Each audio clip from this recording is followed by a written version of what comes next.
Sung bumabalot sa mga nag-iinit na balita. Ano ba ang solusyon para sabihin mong mabawasan yung paghihirap ng ating mga kababayan ng ating bansa? At tuklasin ang mga tulong at serbisyong ipinagkakaloob ng gobyerno at pamahalaan sa ating lipunan. Lalaki yung pwede nilang i-loan at the same time. Benefit. Oo, kumustahin din natin, partners, yung financial status ng SSS? Marami. Dahil sa investment. Issue ng Bayan. Issue ng Bayan. Kasama sina Liza Soriano at Ricky Brozas. Makialam at pag-usapan natin ang mga issue ng Bayan. Tuwing linggo mula alas 8 hanggang alas 10 ng umaga dito sa Radyo Inquirer 990 AM.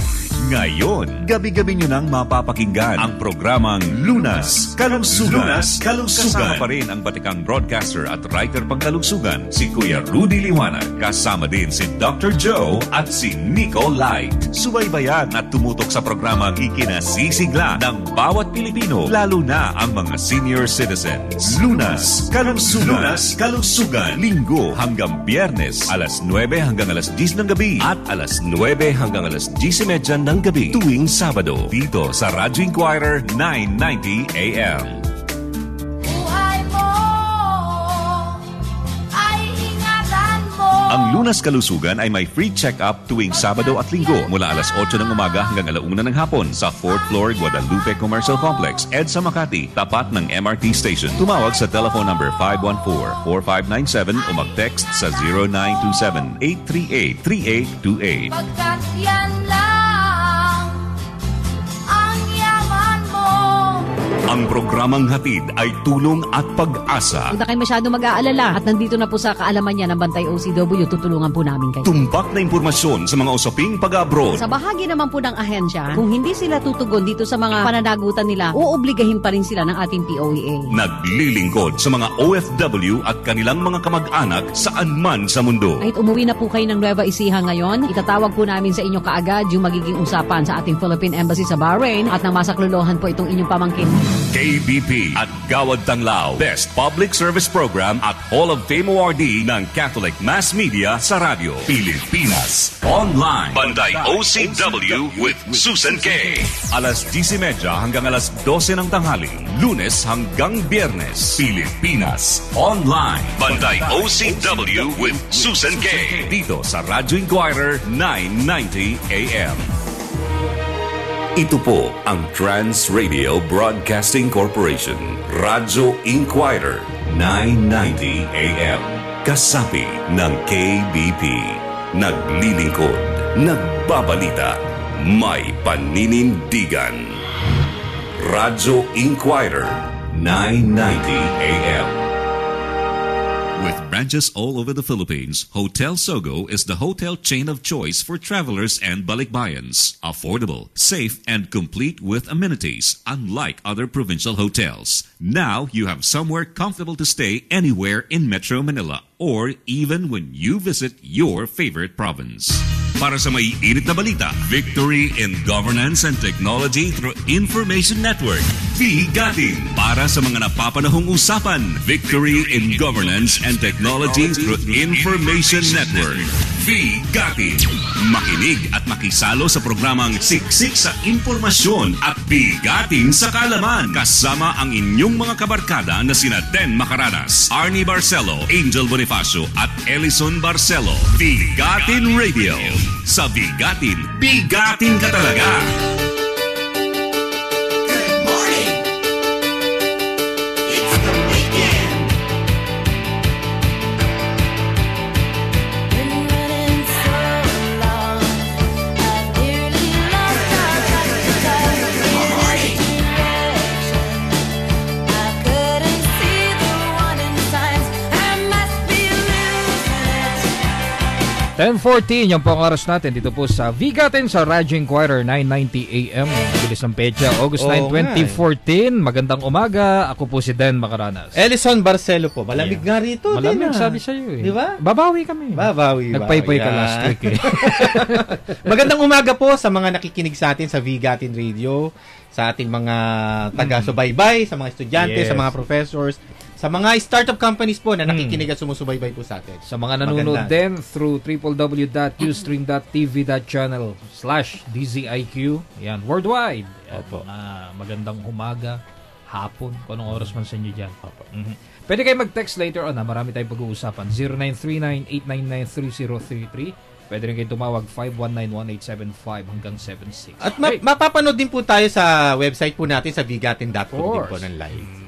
Okay. Okay, sige, pakilala na natin yung mga magagandang lalaki dito na bisita natin, di ba? Mga bigatin natin. Opo, may mga vloggers po tayo ngayon na nagpunta po rin sa ating programa upang i-discuss po yung kanya-kanyang mga vlogs. Yan, di ba? Siyempre, unahin na po natin si Lawrence Chan. Hi, Lawrence. Hello, Bati ka naman. Magandang umaga sa lahat ng tagapakinig ng DZIQ. Okay. Si Maria Rona Beltran. Yes. Morning. Hello, good morning po. Si Rona. Magandang umaga po sa inyong lahat. Okay. Si Ronnie Bernardo. Magandang umaga po sa lahat ng tagapagtangkilik ng Vigatin DCIQ. Yan. Ako po si Ronnie Bernardo, health and wellness blogger ng www.heliconprojects.com. And also, I work for Integrated Laser Medicine.com. Bagong-bago. Integrated. No? It's a laser technology from Russia that can use for a modality for cardiovascular disease. Usapan natin mo. Magandang usapan yan. High-tech ang usapan. May laser. Siyempre, nandito uli si Ray naman. Ray Esteves. Yes, morning. Magandang umaga po. Good morning po sa mga tagapakinig ng DZIQ Vigatin. Andito na naman po ako. Si Ray Esteves, Boy Rocket. Kung ano nakakita na. High-tech talaga tayo. Oo nga, no? Rocket. Rocket. Rocket through technology. Na-miss natin si Kampiyon. Oo nga. Wala tayong pag-ibig. Pero nakikinig yun. Yari ka. Okay. At syempre, hindi pa uhuli si Mr. Ross Angeles. Siya po ang CEO and founder ng jazzadsforfree.com. Hi. Morning, Ross. Morning. Welcome to Bigatin. Good morning. Isang maluwalhating umaga sa inyong lahat. Napakasarap na pakiramdam na nandito tayo sa Bigatin, 990 AM. Feeling Bigatin. Yan, sige. Ngayon, pag-usapan naman natin ngayon, yung kanya-kanyang mga vlogs nyo, di ba? Vlog site, di ba? Kasi nung nagpunta kayo dito noon, na ikwento nyo nga yung mga vlog. Kamusta na ba yung mga vlog site natin? Ikaw, Ray, marami tayong rarakitin talaga ngayon. Ayun po, medyo... Ano ba yung racket mo ngayon? Ngayon ay marami pa akong backlogs. By the way, sabihin mo nga uli, malaman namin yung vlog site mo. Ano ba yung vlog site? Ayun, vlog site ko po is boyrocket.blogspot.com. Yun, tungkol po yun kay Boy Rocket at ang kanyang mga racket. At mga racket na sinishare din niya. Okay, sige. Ano mga klaseng mga racket yan? Baka pwede mo naman kami maambunan. Ano ba racket mo ngayon? Ano racket mo ba ngayon? Ayun, yung mga recently, ano ba yung mga sinulat mo? Recently, ano ba yung Wala ka namang porn sites, ano? Walang bastos doon. Wholesome tayo, ha? Wholesome yun. Pagka merong bulong mo na lang sa amin. Yan, mamaya. Sige. Ayun, mga ano lang, last time, May mga clubs ba dyan? Last time was yung sa food. Food siya. Startup ba yun? Hindi naman, di ba? Ayun, pero ano po siya, Filipino, parang tinutulungan namin yung mga startup restaurant. Mga restaurant. Maganda siya, parang ano yun mga Filipino food or street foods na pinasosyal. Ganun ba? Ayan. Meron ka bang in mind na naalala ko anong street food yung naalala mo na company? Actually, Kanto siya. Kanto, meron na siya sa Eastwood. Saka yung pinunta namin dun sa Pasig sa Kapitolyo. Okay. Hindi ko matandaan yun. Basta tandaan ko lang na pinakalas ganache. Merong ganache. Ano pagkain dun sa Kanto? Kung parang yung mga may tokneneng ba dyan? Wala akong nakita tokneneng eh. Pero marami sila. Yung pancake, tapos pinasosyal, may mga ube na parang ang texture niya parang chocolate na liquid Para mga ganun. Ayun ang kagandahan din, di ba? Ngayon, may mga blog site, di ba? Kasi online tayo and radio, di ba? Ngayon, kung mag-startup ka, at least, meron kang pupuntahan para mag-promote ka online. At the same time, may pupuntahan ka naman radyo para mag-promote din. Dalawang market. Dalawang market. Dalawang media yung ginagamit mo. Ngayon, ang maganda rito is, yung mga vloggers natin, kahit papaano, nakakatulong doon sa mga startup companies. Kasi kailangan mo yan eh. Kailangan mo i-promote yung mga pagkain mo, di ba? Para gumastos ka, para magkaroon ka ng streamers, magbayad ka ng commercial, di ba? Magkaroon ka ng mga billboards, mga ganyan, di ba? Magkuha ka ng mga artista para mag-promote ng ano mo. Kung iisipin mo yun, pipicture lang eh. Di ba? Mahal yun. Napakamahal. Kung gusto mo talaga sumikat. Andito yung mga vloggers, di ba? Para at least tumulong sila na kadalasan wala namang bayad. Di ba? At least nakakatulong sila sa mga startup companies na gusto talagang makilala. Ito yung pinakaparaan natin, di ba? Saka yung vlogging community is papalaki eh. Oo. Yan yung trend ngayon eh. Kaya dapat yan alagaan natin sa aking kredibilidad na lang. Alagaan talaga para at least hindi madadala yung mga nagbabasa. Oo nga po. Di ba? Saka at least nahihikayat natin na kahit pa paano pala nakakatulong to sa ibang companies, di ba? Bakit hindi kaya mag-vlog ako? Kumain ako sa isang restaurant, hindi ako vlogger, di ba? Kumain ako, tapos nakita ko yung mga vloggers, narinig nila dito yung mga vloggers. Pwede pala akong magsulat, di ba? Na katutulong ko doon sa company. Kasi masarap yung pagkain, di ba? Hindi tayo, di ba? Ma-appreciate mo, kaya lang, inaano mo, na paano ko ba ito matutulungan? Yung bang sumulat ka ng mga napuntahan mo na magagandang lugar o nakainan mo, malaking bagay na rin yun. Yung iba nagsimula dyan, pipicturean, lalagay sa FB. Form of advertisement na po siya. At maganda yun, syempre. Animated pa, tapos nandun ka pa. Naka-selfie ka sa balot. Lawrence naman, isa yun naman. Ano ba yung blog site natin, Lawrence? Yung sa akin, it's Renz15 at wordpress.com. It is a personal site, lifestyle po siya. Halo-halo din po ang nandoon. Merong, pero mostly mga advocacies po ako. Meron din ako environment, plants, trade fair, and even travel. Okay. Sa travel ba? Mukhang naikot mo na buong mundo mahirap po maikot ang buong mundo po eh. There's always something new. There's always something new. Minsan dito lang eh. Oo. Meron pala tayong ganito rin. May nadi-discover tayo eh. Diba? Oo. Kasi may advocacy rin po kami sa Quiapo, Escolta, Post Office, Met. Yung mga ibang lugar na to, minsan yung iba sometimes may mga connotation ibang tao na minsan nakakatakot dyan or may ganito. So, by promoting itong mga lugar na to, nagtuturo kami, napopromote po namin yung site. Naalala ko yung sabi ni Carmen Martin sa movie, ang mundo ay isang malaking Quiapo. Diba? Ganyan, di ba? Tama, tinupromote nga niya. Tama, maganda yan. Maganda yan, di ba?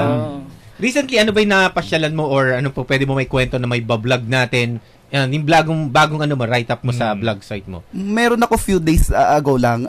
Exhibit to ni Tita Cory. Pumunta po kami sa... Cory ano? Cory Aquino. Cory. Okay. Pumunta po kami sa Glorieta. May exhibit po doon kasi mga stamp collector din ho kami. May exhibit ng mga selyo doon. So, we write the article about Cory. Tapos may mga memorabilia ho siya, mga damit. So, yun, nagkatuwaan na kami. Tapos may katabing trade fair doon. Pinuntahan na rin namin. Mga inahanga mo ba si Tita Cory? Siya, oo, siguro. Yes, because doon ako nag-aral doon sa university na, na pinamumunuan ng kapatid po niya dati. Personally, ano ba hinahanga, bilang isang ano ba yung hindi mo makakalimutan na hinahangaan mo sa kanya? First is yung humility. Hindi mo siya makikita masyado kahit sa public yung nagtatantrum. Meron kasing mga president tayo na nasa public. Hindi mo naman pinatatamaan din. Ikaw ba? Pinoy ba nagtatantrum? Grabe No comment mo na. No comment. Sige. Mamaya na lang tayo magkwentuhan tungkol dyan. No comment. Okay, sige. Ano naman sa'yo, Ronnie?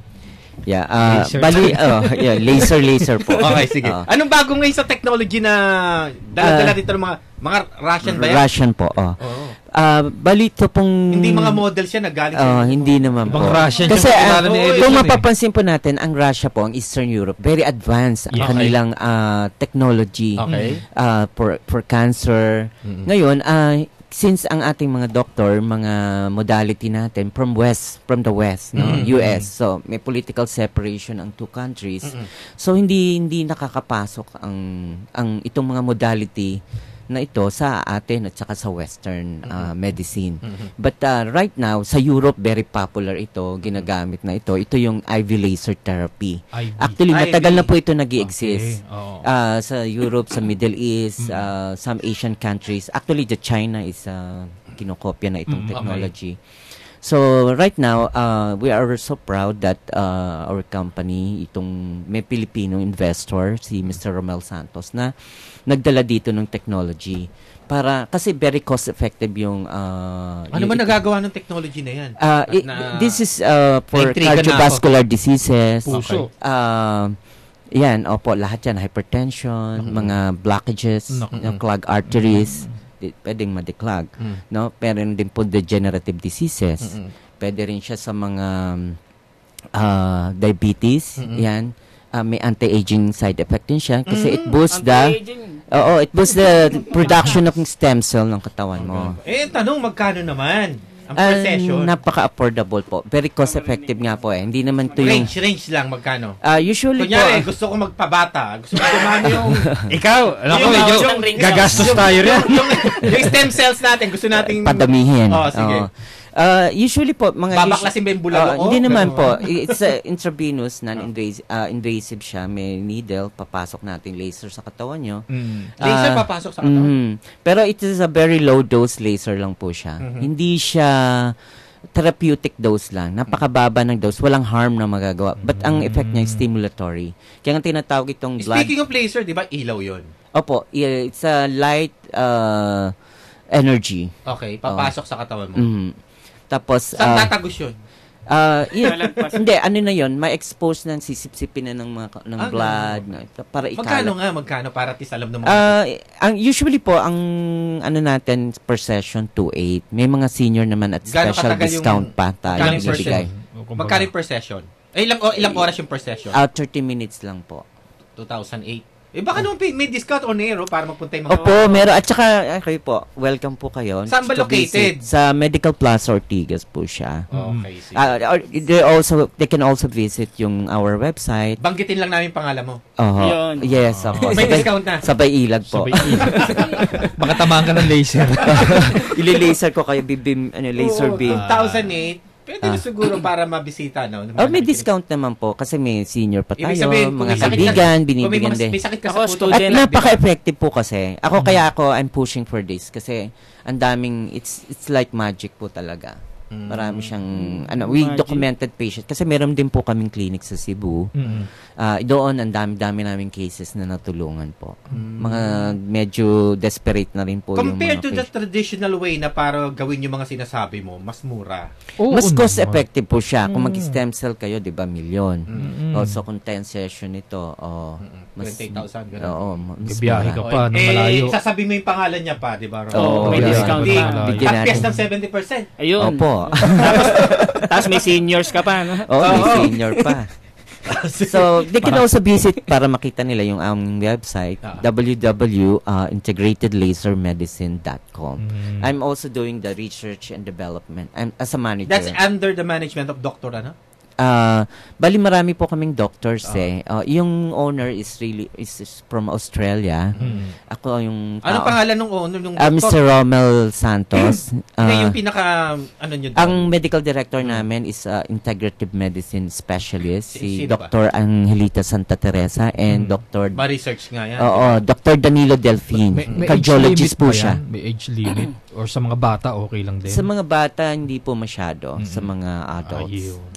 Okay, sige. Ngayon si naman, si Maria naman. Maria talaga. Maria no? Si Rona. Rona na lang, Rona. Si Rona. Si Maria Rona, so Rona. Sige, Marie. Nag-start ako ng vlogging late of 2009. Tapos talagang nahilig ako nung sobra sa pagbablog. Last year, talagang nag-resign ako sa 8-year-old job ko. So, I focus full-time na.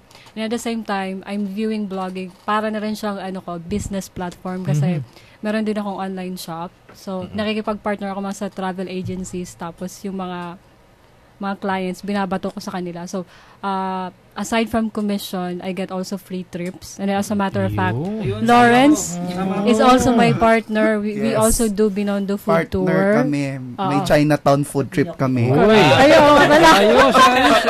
Actually, nakakatuwa kasi sila, parang kanya-kanyang racket talaga, no? Kasi yung oras mo, hawak mo, di ba? Yes, that's right. Hindi na natin siyempre tatanungin kung magkano kinikita. Hindi na. Hindi mo, 8 taon ka nag-resign ka, di ba? Oo nga. Hindi naman, mahirap siya. Hindi naman 1 million isang buwan yan, kasi marami magre-resign, ha? Yung ano lang, yung ang sarap pala ng feeling na hawak mo talaga yung oras mo. And then may pamilya ka na ba? Wala pa eh, kaya medyo okay pa. Kasi hindi maganda kasi, di ba, yung mga nanay, di ba, syempre nag-aalaga ka ng bata. Pag tulog na yung bata, ano gagawin mo? Di mag-vlog ka, actually, di ba? karamihan na nakikilala ko sa mga vloggers. Maraming mommy vloggers na ngayon. Parang sideline nila. Tapos nakakatuwa kasi sila, na-meet ko lang sila sa mga events. Kasi nag-meet lang tayo events. Parang kami lang nagkakatahan. Kanya-kanyang style yung pag-aalaga ng bata. Pwede mo ikwento yun na ganito pala. Pagka nagkasakit, ito yung po pwede mong mas effective yung ganito. Saka may mga yumayaman. May mga super mayaman. Mga Marami. Wala saan ka pa problema sa mga diapers, mga ano kasi lahat na accessory. Pinapadala. Binibigay na lang. Ano yun? Parang mga Kramers, ha? Ex-deal. Yes, that's right. Ano ba yung mga dalas mong i-vlog? Usually mga travel kasi in 2012 nag-backpack ako around the Philippines. Tapos sabi ko, kailangan ko magkaroon ng ng additional income to travel a lot. Kasi syempre pag travel ka, travels mo is covered by the sponsors. Lately na talaga. Lately na kasi nakita nila talagang marami akong binibigay. So sama mo si Boy Rocket diyan.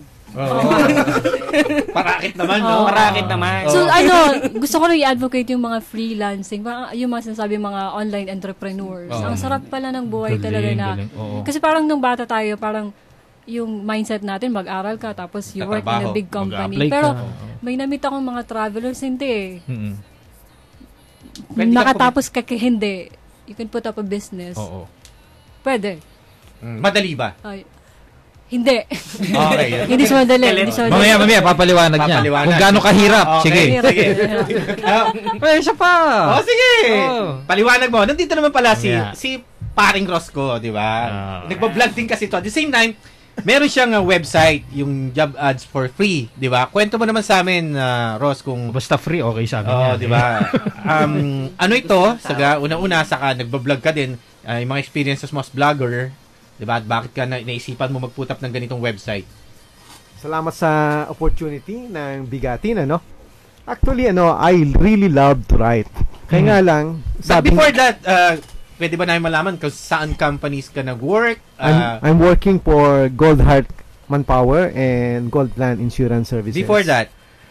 Before that, I worked with Coca-Cola for 19 years. Anong position mo, sir? I'm a region sales manager. Mabigat, ha? Then I work as an expatriate in West African countries like Nigeria, Sudan, Cameroon. But I have to go back to my passion, which is writing. Yun, okay. Kaya nga lang, sabi nga, pag writer ka, lalo na nag-uumpisa ka, walang kita eh. Yes. So, because of that problem, I said na I have to help those people who love to write.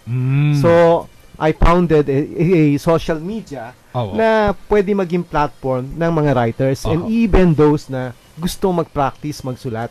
So, dito sa jobadsforfree.com, meron akong blog module doon na nakakategorize siya into 8 categories. So, any writer can write any kind of writing he wants. And there is also a columnist box so that those who wanted to be a columnist na makuha sa buong mundo, sumikat siya, then yung price niya pataas ng pataas. So, dito, mahirap kasi meron kang advocacy pero wala kang readers.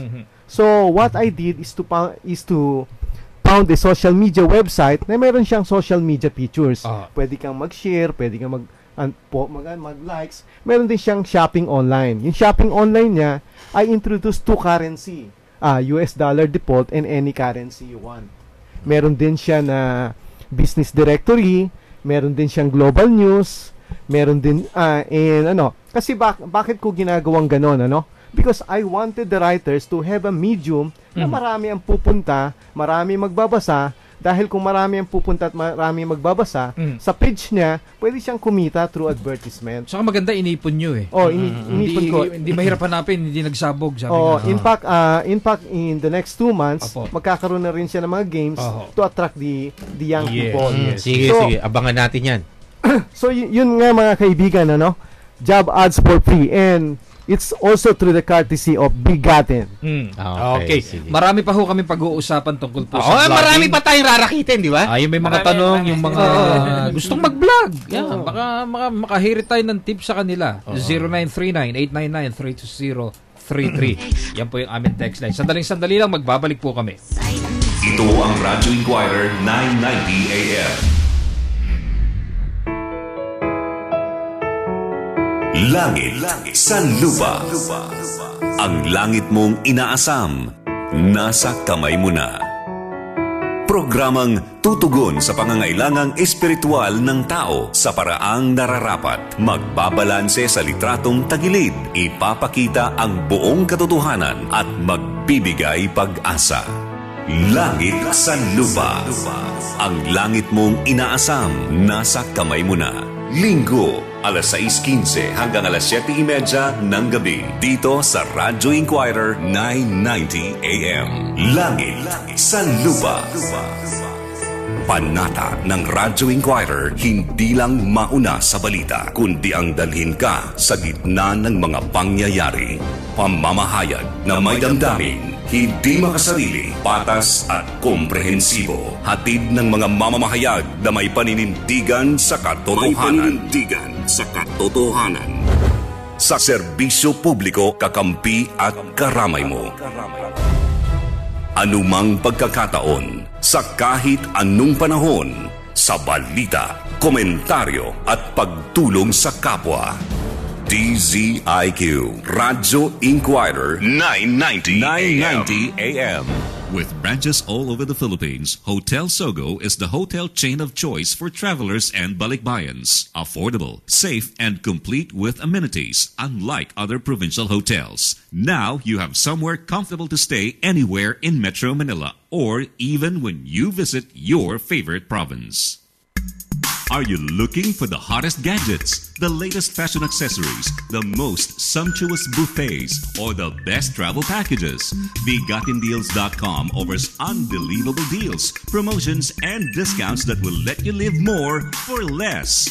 Bargain hunting online has never been this fun, easy, and rewarding. Visit Bigatindeals.com today. Live big. Be a Bigatin. Naghahanap ka ba ng magandang pasyalan? Gusto mo bang magkaroon ng maraming friends? Join na sa pinakabagong social networking site, Bigatin.com, ang photo sharing site ng Pilipinas. Upload na! Bigatin talaga! Bigatin sa Radio Inquirer 990 AM. It's the weekend.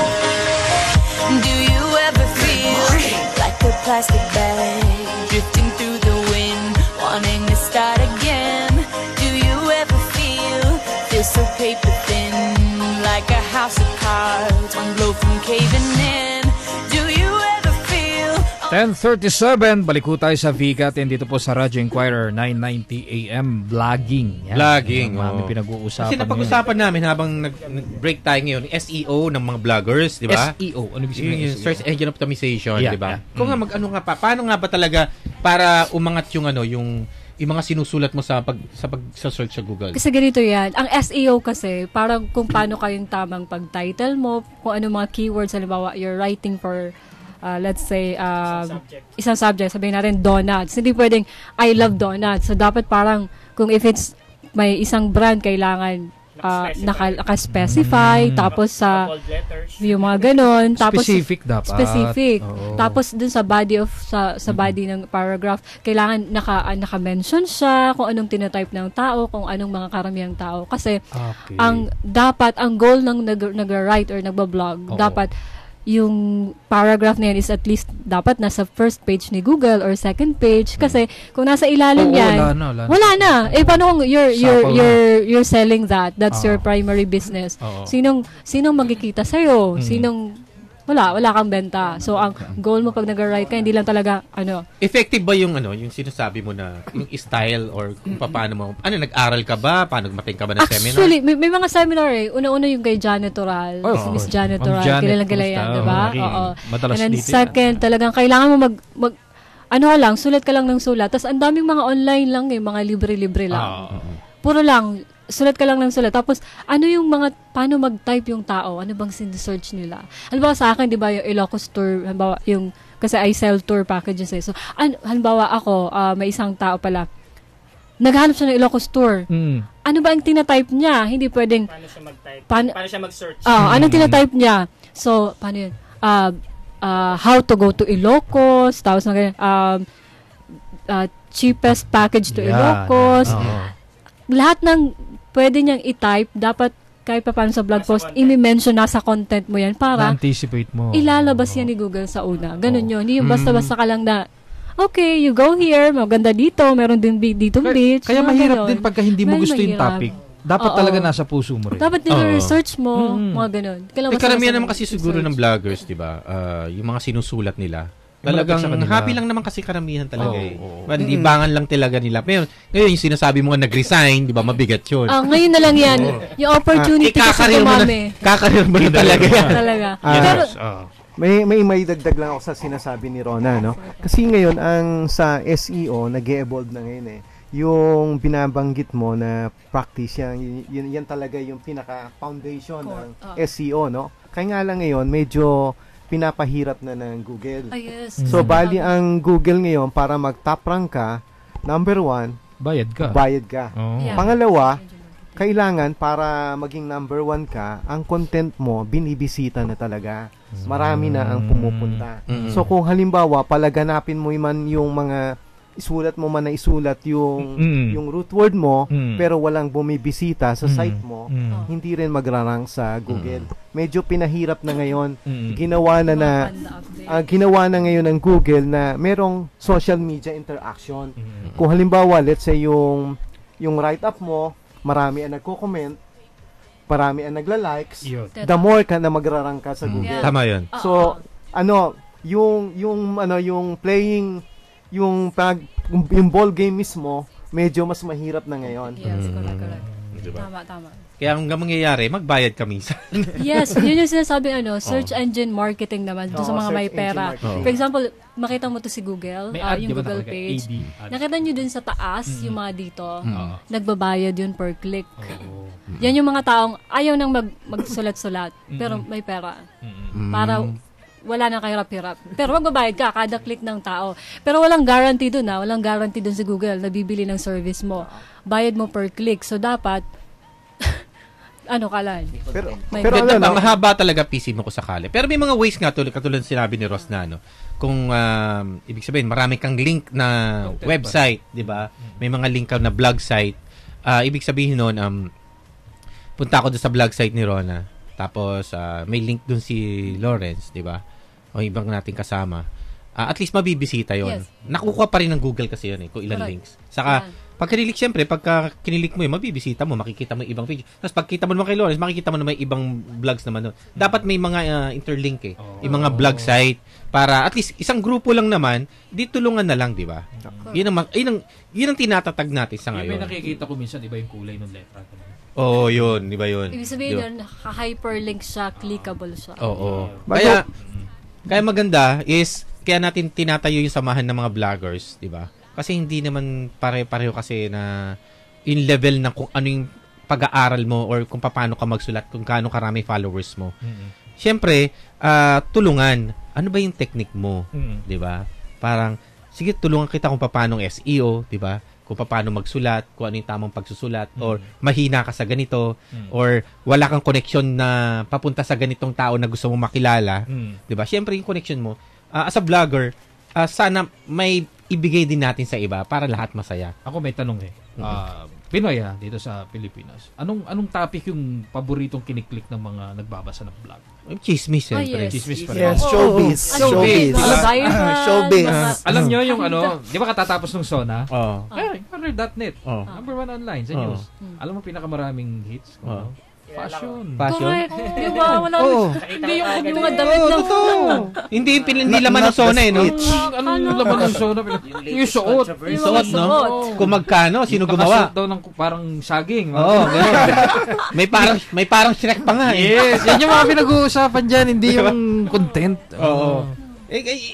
Ano pa rin, yun ang Pinoy di ba? Wala na talagang. Ano tayo yung pa rin. Yung pa rin. Nagtitrend talaga yung mga. Nagtitrend. Mga basta tungkol dyan sa mga...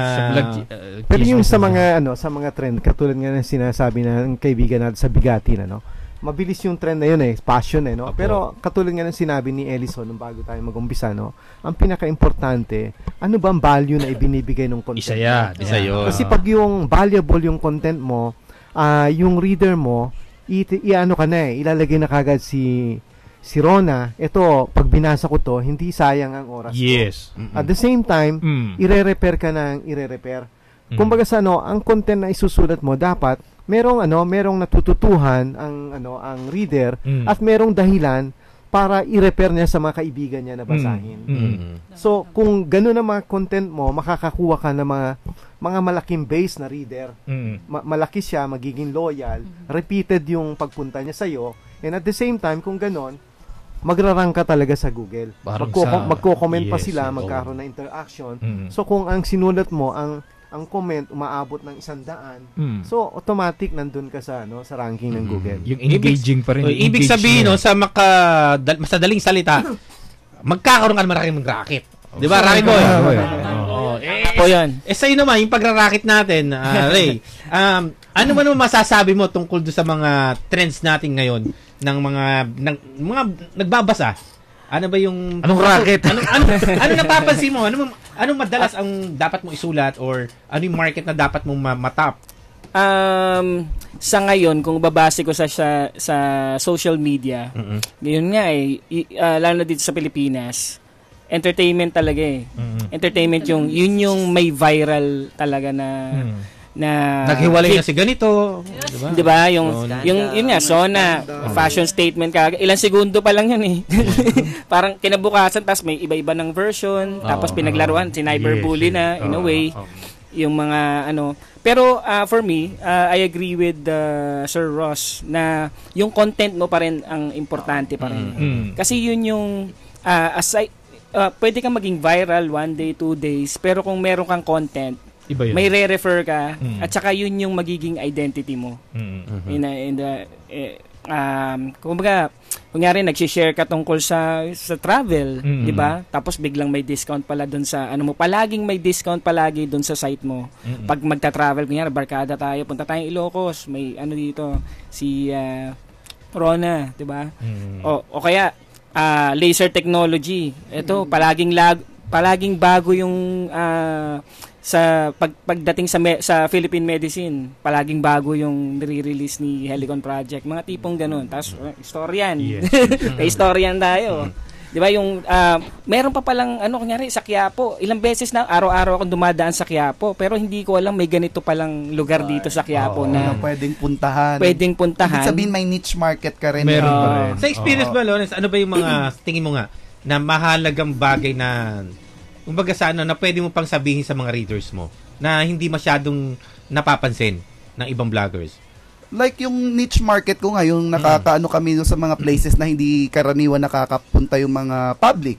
Kasi minsan kabatak namin yung mga may-ari ng mga buildings, nagpapapasok sila na hindi pwedeng ordinary public makakapasok sa kanilang building. At least kwento mo, di ba? Like yung First United Building, nandun yung office dati ni Nora Honor at saka ni Dolphy. Okay. So it's a private building. I think nakapunta na iba. So hindi sila basta-basta nagpapapasok niyan. So kailangan titimbrehan mo yan, and then the participant must be properly informed na may konting protocol. And then another one, we have an event this coming August 30. Ito kami sa Quezon Memorial Circle. Meron kaming orchid and garden and pet show. So itong market na to, hindi naman lahat ng tao mahilig sa halaman or mahilig sa pet. So yun ang mga target market din natin. Yun ang nakakapadagdag din sa traffic ng site ko kasi bibihira lang ang nagsusulat ng ganun. Kaya doon sila pumupunta sa And then yung mga people who likes plant, pet, or these things, pupunta sila doon sa site na updated na sila. And then they would go there, magugol kami, kanino nyo ba nalaman niya? Ay, sa site nyo po. Anong bagong halaman ba uso ngayon?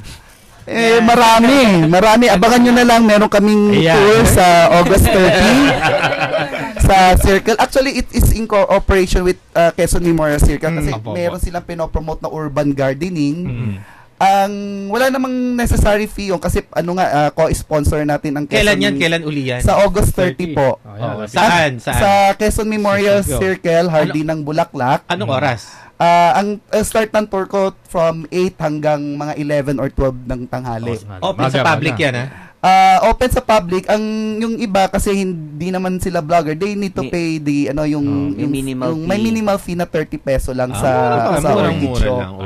So yung ibang part I think wini-wave na ng City Hall kasi may binibenta rin ba mga orchids doon para yung mga gustong bumili? I think there is a commercial section po doon. Pero ang focus po ng punta po namin doon is not to buy orchid but to tour the people around. Kasi waling-waling blooming season ngayon at according to our lawmaker, it's our second national flower. Bibihira pa lang ang nakakakita noon. Unlike Sampaguita na makikita nyo. Ito, ganyang buwan lang nagbubulaklak. So, yung niche market namin na talagang dinadayo yung mga ganyan. That's why we have yung mga festival sa Davao, yung Kadayawan. Kasi yun ang blooming season ng waling-waling.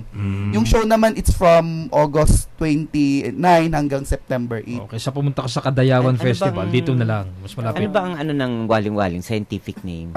It's Vanda Sanderiana. Hindi nyo natatanong, si Lawrence kasi, isa yan sa natin, walking encyclopedia ng orchids, saka horticulture. Baka balikan ko, ano ba yung scientific name ng laser daw?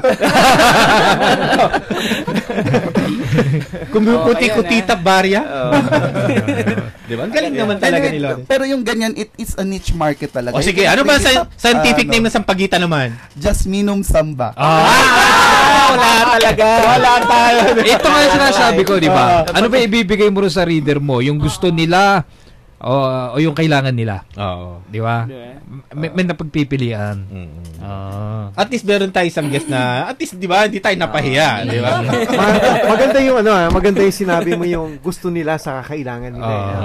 In terms of marketing kasi, ang unang catch mo, bigay mo yung gusto nila. Yes. Then, later on, ini-inject mo yung kailangan nila. So, if you can do that, you will be a powerful vlogger. Yes. Okay. Naalala ko kasi yan nung nag-work ako sa isang radio station, nag-reformat yung FM nila.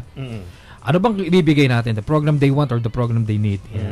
Syempre, pagka sa sales, yung bakya, yun ang kakagatin ng commercial. Di ba? Pero sabi ko, ano naman yung content mo? Babalansin. Ganun yun Binabalansin. Yes. Anyway, sa pagbabalansin naman, Ross, yung sasabi mo, di ba? Paano mo talaga mababalanse yung content saka yung gusto mong isulat? Saka yung gustong basahin talaga ng tao? Paano mo yung mababalanse kung sa point of view ng writer? Una ganito, no? Kasi bali ang dapat may commercial value rin yan sales and marketing ang ko talaga experience ko, no? Number 1, maiging maingat ka sa title mo. Kasi ito yung unang-unang bubulaga sa reader mo. So dapat whether it is a one word or a 3 words or a phrase, dapat it can catch attention. Then sa paggawa mo na ng content mo, siyempre, unti-unti inano mo yung interest. Pinapalakas mo ang interest in such a way na yung sulat mo parang hindi niya bibitawan hangga't hindi natatapos yung article mo. So it gives merong kumbaga merong kasamang passion. Sabi nga, hindi ka makakasulat na maganda pag hindi kasama ang puso mo. Yes. Dapat laging kasama ang puso mo. Para palang panliligaw yan, no? Hindi mo bibitawan hanggang di mo napapasagot yung nililigawan mo, di ba? Sayang wala si... Pero mas maganda yung title mo kung paano mo ibubungad. Kung sino ka. Kasi ikaw yun yung sinusulat mo, ikaw yun Alam mo, nararamdaman ng mga readers yan. Kahit sa mga columnists, for example. May mga columnists talaga mga suki yan, di ba? Makikita mo Hindi mo tama yung sinabi ni may mga columnists naman ng balimbing. Hindi mo bibitawan hanggang hindi matapos talagang engaging. Makikita mo, noong una, tinitiras, biglang mamaya sumasabay na sa alo ng kabila, di ba? Nababayaran ba yun? May ganon. Like for example, yung Sona, di ba? Pwede ka mag-title Sona, Ngaling. Sona, sinungaling. Galing, so, di ba? let's say, di ba, ngayon sinasabi nila, si Binay saka si Rojas pwede maging tandem. So ang title mo Biro. Biro. Di ba? Parang kumbaga sa big joke. Di ba? So kumbaga sa merong kailangan merong catchy kagad. Yan. Di ba? Ano po scientific name po? Din Tarani. Sige. At least meron tayong magandang talakayan, di ba? Pero bottom line is, nagkakasiyahan tayo. At sana makahikayat pa tayo ng mga ibang vloggers, di ba? Sabi nga ni Rona, di ba? May pera dito eh. At the same time, at malaki ang pera talaga ito. May pera dito bukod doon sa mga nagbibigay sa'yo. Kasi darating ang point dyan eh. Siyempre, maraming bumibisa sa site mo. May lalapit ng mga politician. Diba? Diba? May biro yun. Hindi, diba? Ito nakikita ko rin sa ilang mga vlogs. May mga logo ng mga mobile. I-sponsor yun. Yes, malaki ang malaki pag... Teka, wala akong ideya eh. Pwede bang sabihin magkano ba yung ganun? Magkano ba bayad sa ganun? Depende yan kasi nag-uusap kayo eh. Usually may dalawang klase ng advertisements. Kasi sa radyo may rate card kami, for example eh. Sa saan nyo ba paano? Sa yung ratings namin, may mga independent survey firm. Ano yan? Saan nyo paano? Nag-uusap yan. Pero usually, dapat ipakita mo kung ilan yung hits mo per day. Ilan yung traffic mo. Pero meron din namang mga ads din. Halimbawa, Google AdSense, mga ganyan. The more na people, the more na may bumibisita, the more na magka-click. Ako naman, dyan ako, at least may pambayad ako sa aking rent din sa Manila. So like... Gusto ko makarinig ng presyo. Magkano lang? Para lang mo doon sa mga nakikinig na... Alam mo, yung Google AdSense, yung Google AdSense is ilalagay mo lang yun sa blog mo. So wala kang bayad dyan. If you reach... Tinatanong yata ni Den kung magkano kinikita mo sa Google AdSense. If you reach $100, babayaran ka ni Google after 3 weeks. So, $100. Convert mo na sa piso. 4,000 plus din yan. Like 2 weeks ago na, 2 to 3 weeks ago, nakuha ko ng 122. So, that's 5,000 plus. Gano'n siya katagal mag-i-stay doon? Pero, barya-barya lang mo muna, hindi yan yung dapat iyan mo yan titipunin mo yan. Then for a certain period of time, pag naipon mo, that's the time that they would pay you. Hindi yan yung araw-araw. Pero may kilala ako nakapagpatayo ng bahay sa Google AdSense. Taga Bulacan? Hindi. Kilala ba namin? Malakas yata ang traffic niya. Malakas yan talaga. So, ibig sabihin talaga. Tsaka masipag sila. Kasi it takes a lot of work din. Hindi rin porke Google kung kakararin mo trabaho talaga nila siguro gumagawa na iba-ibang blog site, di ba? Hindi, tsaka full time na sila po sa pagbablog. Outlet, Twitter, LinkedIn, kung ano-ano kung kakararin talaga Instagram. Kakararin mo, you really have to spend time. You will really have money. I-establish mo yung career mo rito eh. Marami din trabaho na involved.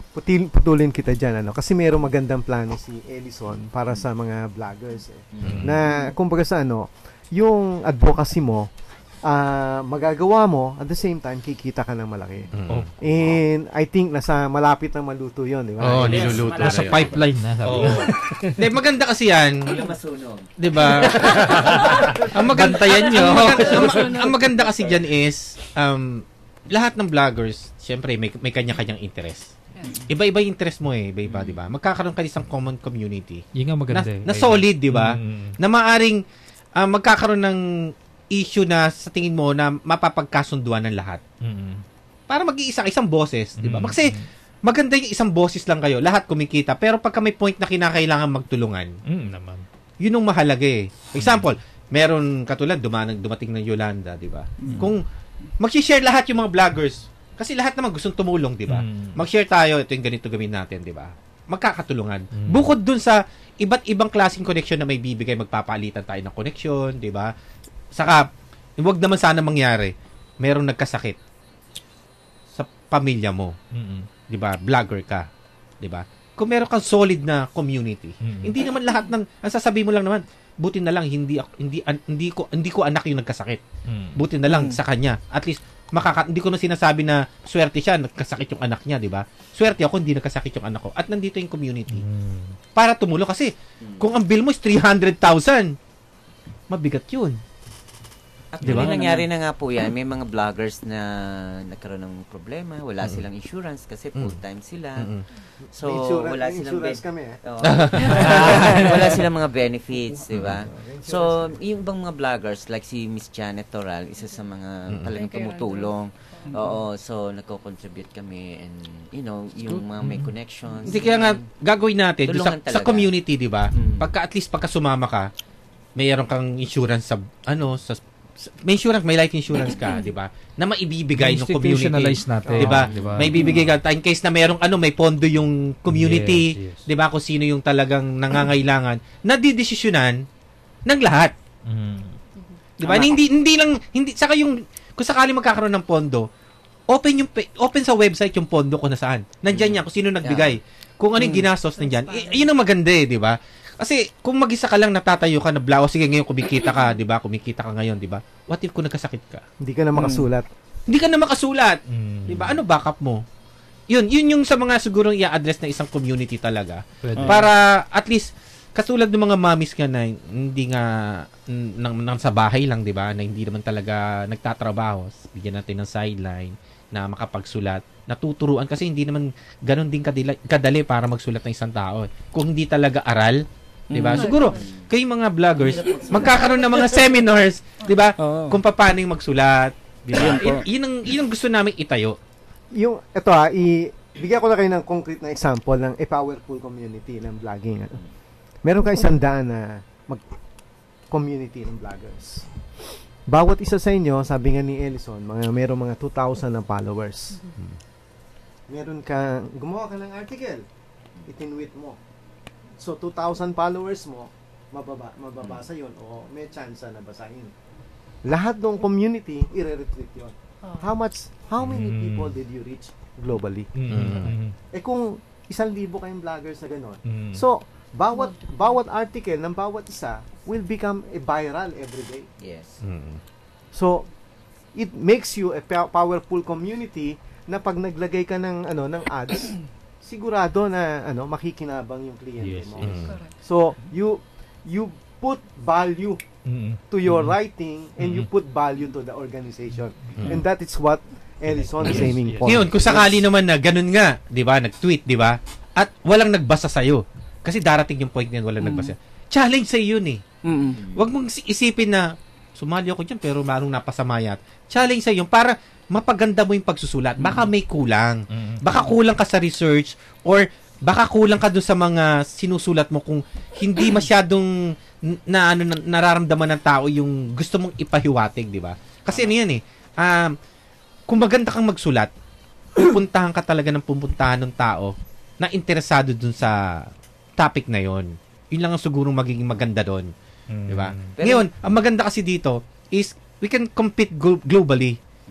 Yes. Kung sama-sama tayo. Kung sama-sama. Ibig sabihin, kahit ako, mahilig ako sa poetry o naman, di ba? Hindi naman Filipino or English lang naman yung na pwede mong di ba? May mga taga Latin America na pwedeng magbasa nun. At ma-appreciate nila kung paano magsulat.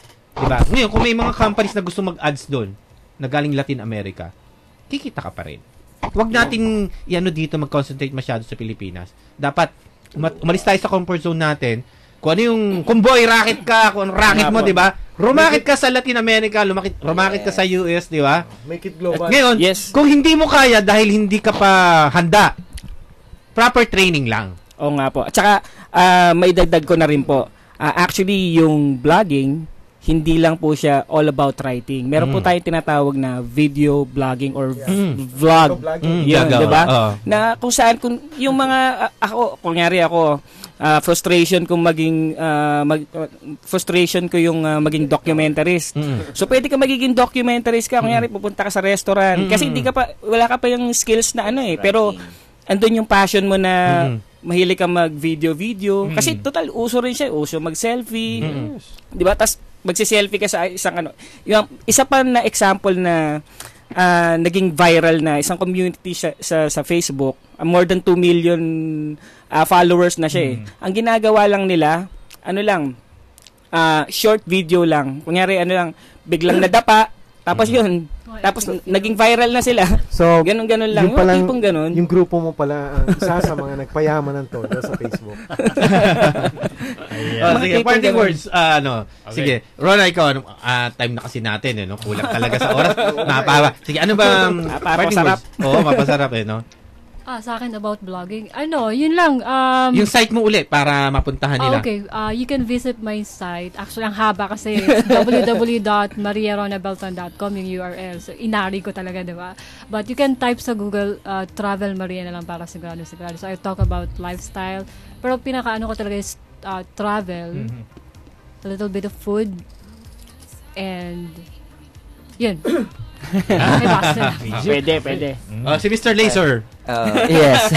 Maraming salamat po sa Vigatin, DCIQ, for the opportunity.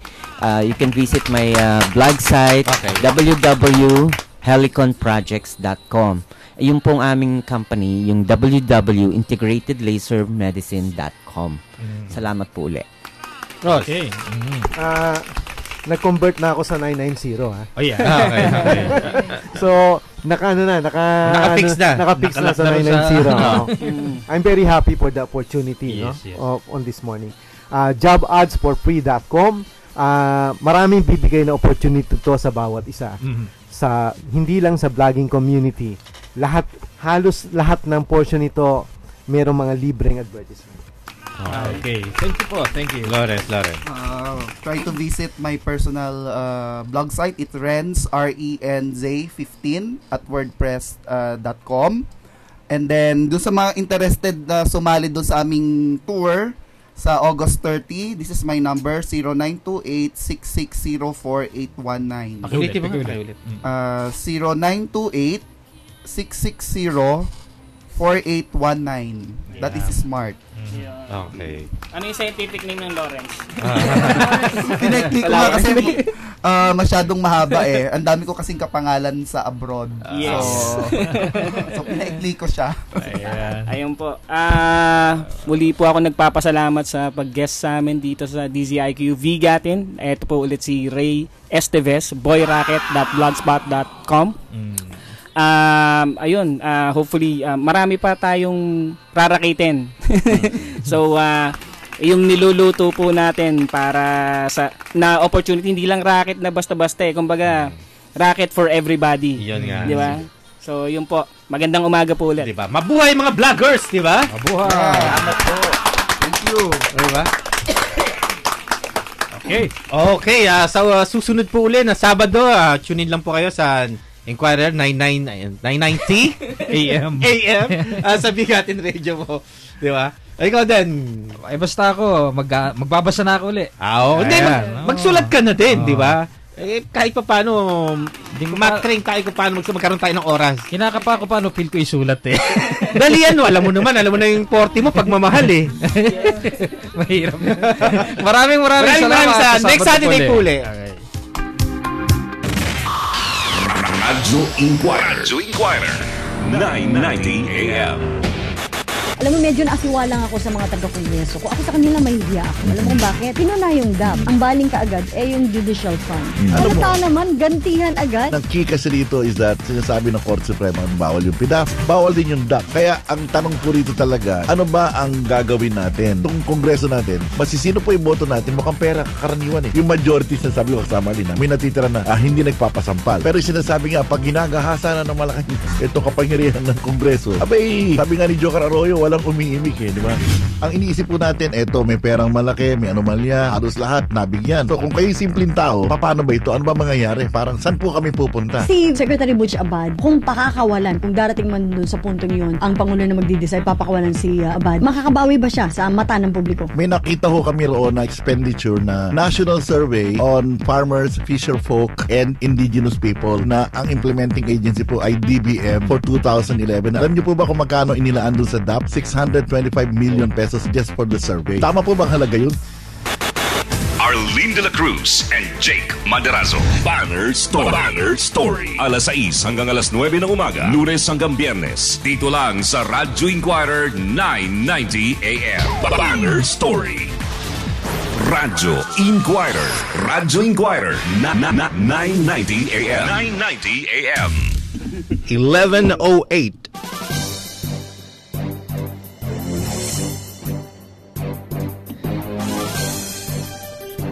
Good morning. Hindi nakaligtas sa pasaring ni Pangulong Aquino ang Supreme Court sa pagbasura nito sa Disbursement Acceleration Program o DAP sa 113 Police Service Anniversary sa Camp Crame sa Quezon City kahapon. Tiniyak kasi ni Pangulong Aquino sa Philippine National Police na tuloy ang modernization program ng pambansang pulisya kahit na idineklarang unconstitutional ang DAP. Sa katunayan, anya ay naglaan ng 2 billion pesos ang pamahalaan para sa Capability Enhancement Program bilang pangangalaga ng gobyerno sa kapulisan. Hinamon naman ng Pangulo ang mga pulis na pag-ibayuhin ang kanilang trabaho upang manumbalik ang tiwala ng sambayanan. At yan po ang latest. Sa iba pang balita, sundan kami sa Twitter at DZIQ990 o i-follow kami sa Facebook sa Radio Inquirer 990 at yahoo.com o di kayo bisitahin ang aming live video streaming sa aming website. Yan po ay www.ustream.tv/channel/DZIQ. Ako po si Alvin Barcelona para sa Radio Inquirer 990 AM. Radyo Inquirer. Ito ang Radyo Inquirer 990 AM. 990 AM. Sinabi niya tapos na yung pinahinto yung fair program. Yung insentibo na yung binigay na sa amin, nasa kamay na namin, bakit ba kontrolin pa kami kung anong dapat gawin namin? Dapat tingnan din nila yung kapakanan ng mga